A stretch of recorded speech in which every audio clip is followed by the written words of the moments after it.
नौजवानों मस्जिद में चले जाओ, मोहम्मदी मस्जिद कह रही, आओ नौजवानों मोहम्मदी बन जाओ। मोहम्मदी नाम है ना मस्जिद का, ये आवाज़ देती है साइलेंट, आओ नौजवानों बाहर इधर लूडो में पबजी में लगे हुए हो, कभी अंदर मेरे आके इस्लाम को सीखो। बड़े अफसोस की बात है, यूरोप के बच्चे हैं ना आपकी उम्र के, वो जब स्कूल जाते हैं तो उनका स्कूल चेक करो, उनके बैग में एक किताब मिलेगी जिसमें लिखा होगा कि इस्लाम क्या है। वही क्रिश्चियन इस तलाश में ही कि इस्लाम क्या है, और मुसलमान बच्चे का बैग तलाश करो तो नमाज सीखने वाली किताब भी नहीं है इसके पास। अफसोस की बात है। इसलिए हसरत ने कहा था, हसरत कल लिखेगा दुनिया की हिस्ट्री में, अंधेरा हो रहा था बिजली की रोशनी में। खैर बातों से कब बदली है कभी किसी कौम की तकदीर, बिजली के चमकने से अंधेरे नहीं जाते। आपको खड़ा होना पड़ेगा, इरादे करने पड़ेंगे, मस्जिद की तरफ रुख करना पड़ेगा, कुरान को सीखने का इरादा करो, वहाँ भी अच्छी पढ़ाई करो, सिर्फ नंबरात लेने के लिए नहीं, सिर्फ पास होने के लिए नहीं। हमें जो है बेहतरीन डॉक्टर चाहिए मुआशरे में, हमें अच्छे इंजीनियर चाहिए, हमें जो अच्छे वकील चाहिए, और हमें ऐसे वकील भी चाहिए जो क़यामत के मैदान में काम दें। ये काली कोटी वाले दुनिया में काम देते हैं, अगर मैं कहीं फंस गया मुसलमान वकील मुझे काम देगा, और काम देते भी हैं। और लेकिन अगर मैं क़यामत के मैदान में फंस गया तो कुरान का हाफिज़ मुझे काम देगा।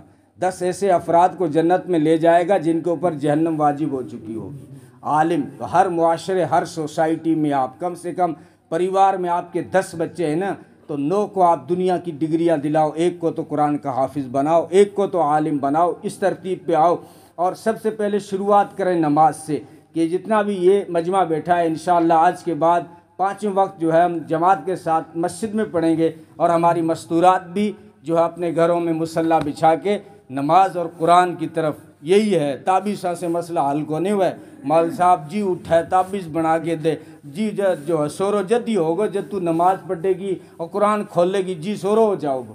तो इसलिए ये हमारी दुनिया की ज़रूरत है, और आखिरत के लिए भी बहुत ज़रूरी है। आखिरत में तो चारा ही नहीं है, आइडेंटिटी है ना मुसलमान की नमाज, इसको साथ में रखना पड़ेगा। ये तरतीब हमें बनानी पड़ेगी, अपनी ज़ात से शुरू करें और फिर अपने घर का जायज़ा लें कि आज के बाद दुनिया क्या करेगी मुझे तो नहीं पता, लेकिन इंशाअल्लाह आज के बाद मैं नमाज नहीं छोड़ूंगा। और फिर अपने घर का जायज़ा लो। बहुत से मौक़ों पे तुम कहते भी हो, भाया वो मेरे कौन जच्चे, वो मेरे कौन जच्चे कहते हो तुम, लेकिन ये कब कहोगे कि बेनमाजी मेरे कौन जच्चे भाया? अपने घर में सगड़ा नमाजी होना चाहिए, बेनमाजी मेरे कौन जच्चे, ये कब करेंगे हम? मार कूट का नहीं है, डंडे का काम नहीं है, प्यार से कहते रहें, माहौल बनाते रहें, एक दूसरे को कहते रहें, इंशाअल्लाह इससे फ़ायदा होगा। बहुत सारे लोग कहते हैं कि हम तबलीगी जमात को नहीं मानते, तो कोई बात नहीं, नहीं मानते हो, लेकिन इस बात को तो मान यार, नमाज मस्जिदें खाली पड़ी हैं, ऐसे मस्जिदों को भरने के लिए कौन सी कौमें आएंगी, कौन आएंगे इसमें? और नमाज को तो सीखो, दीन की बड़ी ज़रूरियात को तो सीखो। इसलिए ये तो सब की ज़रूरत है, आप सब समझदार हैं, हर चीज़ मेहनत मांगती है, हर चीज़ मेहनत मांगती है। और जो है निकल के वक्त निकाल के आप अंदाज़ा लगाएं, अगर ख्वाजा साहब अपनी बस्ती छोड़ के यहाँ न आए होते तो कहाँ राजस्थान में ऐसा माहौल पड़ा था। ख्वाजा साहब को अल्लाह के रसूल सल्लल्लाहु अलैहि वसल्लम ख्वाब में आए कि आप जो है राजस्थान जाएं, ख्वाब में ये जगह दिखाई गई, राजस्थान की और अजमेर का इलाका दिखाया गया। तो फिर यहाँ जब आए हालात क्या थे?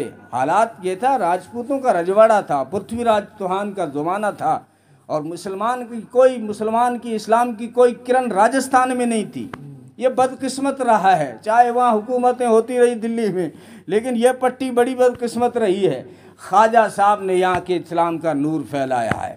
एक तो मोहम्मद बिन कासिम आए थे, उससे पहले हमारा ये सिंध करीब रहा, इससे थोड़ी रोशनी यहाँ से आती रही हमेशा। और फिर जो है ख्वाजा साहब के ज़माने में जो अक्सर कौमें इस्लाम में दाखिल हुई हैं, वो जो है राजस्थान में ख्वाजा साहब की मेहनत से हुई हैं। ख्वाजा साहब के जो है उनके अखलाक थे, लोग देख देख उनका चेहरा देख के अल्लाह ने करामतें भी दी थी। जो आप सुनते हैं ना कवाली में 1-2 करामतें, बिल्कुल सच्ची करामत है। वो खुश्क हो गया, वो सागर जो था वो प्याले में आ गया, ऊँट बैठे गए बैठे रह गए, ये सच्ची करामतें, सिर्फ ऐसी हवा की बात नहीं है। अल्लाह ने करामतें दी थी। सबसे बड़ी करामत ये थी कि जो भी उनका चेहरा ध्यान से देखता उसके मुंह से कलमा निकलता। 90 लाख लोगों को कलमा पढ़ाया राजस्थान में, 90 लाख लोगों को कलमा कर। एक सफ़र में उन्होंने सफ़र किया दिल्ली का, एक ही सफ़र में जो कई हज़ार लोग जो है इस्लाम में दाखिल हो गए। और जब वापस आए तो अपनी वालदा से, बाद ने कहा कि वो ढाका का सफ़र था और बाद ने कहा कि दिल्ली का सफ़र था। चलो ढाका का हो या अफ़गान का हो चाहे दिल्ली का हो, एक ही सफ़र में हज़ारों लोग इस्लाम में दाखिल हुए। तो जब वापस आए तो अपनी वालदा से कहा, अम्मी जान देखो तेरे बेटे को अल्लाह ने क्या करामतों से नवाजा है, ये एक ही सफ़र में इतने लोग इस्लाम में दाखिल हो गए। तो अम्मी कहने लगी, बेटा कमाल तेरा नहीं मेरा है। अम्मी आप तो घर पे बैठी रही, आपका कमाल कैसे हो गया? फरमाया मुझे याद ही नहीं है कि बग़ैर वज़ू के तुझे दूध पिलाया हो, वो हमेशा वज़ू करके तुम्हें दूध पिलाया था, वो करामत आज काम कर रही है।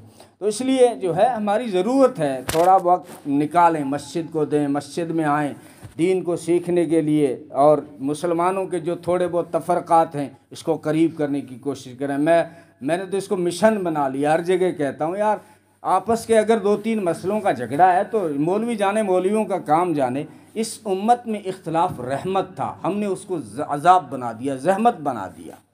भाई कहाँ हाथ यहाँ बांधें कि यहाँ बांधें, भाई नमाज उसकी भी हो जाती है जिसके दोनों हाथ कटे हुए हैं, वो कहाँ बांधेगा। और इख्तलाफ था वो जायज़ नाजायज़ का था ही नहीं, तो ये था कि यहाँ बांधना, किसी ने कहा बेहतर है यहाँ बांधना, यहाँ बांधा तो भी हो जाएगी, यहाँ बांधना बेहतर है। किसी ने कहा कि यहाँ बांधना बेहतर है, यहाँ बांधने तो भी हो जाएगी, इतना ही था। लेकिन हम एक दूसरे के ज़िद में आ गए।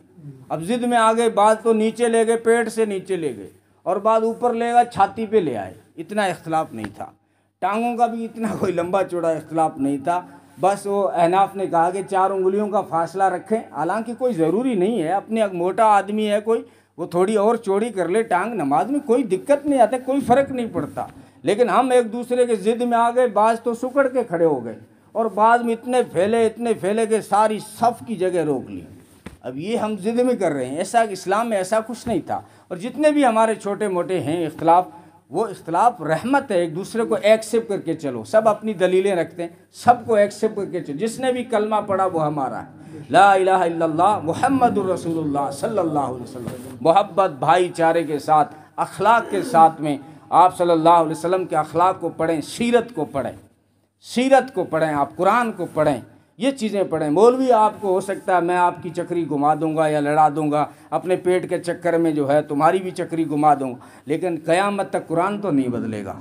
इसलिए आप कुरान को पढ़ा करें। और फिर दूसरी बात, नबी की सीरत को पढ़ा करें कि नबी ने किस तरह दुश्मनों को गले लगाया, किस तरह के लोगों से कैसे मिले। इससे हमें जो है बहुत सारी रोशनी मिलेगी, सारी रोशनी मिलेगी कि माँओं के साथ क्या किया, बेटियों के साथ क्या किया, जो है दूसरों की बेटियां आई तो उनके साथ क्या किया, दुश्मन कोई आए तो उनके साथ क्या किया। ये लंबा वक्त चाहिए इसके लिए। इसलिए मैं मेरे बच्चों से कहूँगा कि नबी की सीरत, हिंदी में भी आजकल किताबें छप रही है, नबी की सीरत ज़रूर पढ़ें, दीन को सीखें, इसके लिए वक्त भी निकालें, मेहनत करें, कोशिश करें। जवान आप अगर खड़े रहोगे ना तो मसला हल हो जाएगा। उक़ाब रूह जब पैदा होती है, बेदार होती है जवानों में, तो उनको अपनी मंजिल नज़र आती है आसमानों में। आपका अंदर जो जज्बा होता है, जब भी कोई कहीं इनकलाब आया है तो वो जवानों के जज्बात से आया है। आप अफ्रीका के जंगल में चले जाएं, वहाँ जो इस्लामी हुकूमत नाफिज हुई, पीछे जवान थे 22-23 साल के। आप स्पेन को किसने फ़तेह किया, आप उठाएं तारिक बिन ज़ियाद, मूसा बिन नसीर, उनकी उम्र थी 22-23 साल। आप उठा लें मोहम्मद बिन कासिम राजा दाहिर का मुकाबला करने वाला, उसकी उम्र थी 17 साल। आप देखें रेशमी रोमाल जो हमारी कैसे कामयाब हो गई, मौलाना उबैदुल्लाह सिंधी पैदल अफ़गानिस्तान गए, लेकिन जब वहाँ पहुँचे तो इंडिया के स्कूल और कॉलेज के मुस्लिम बच्चे पहले से मौजूद थे, इसलिए तहरीक रेशमी रुमाल कामयाब हो गई।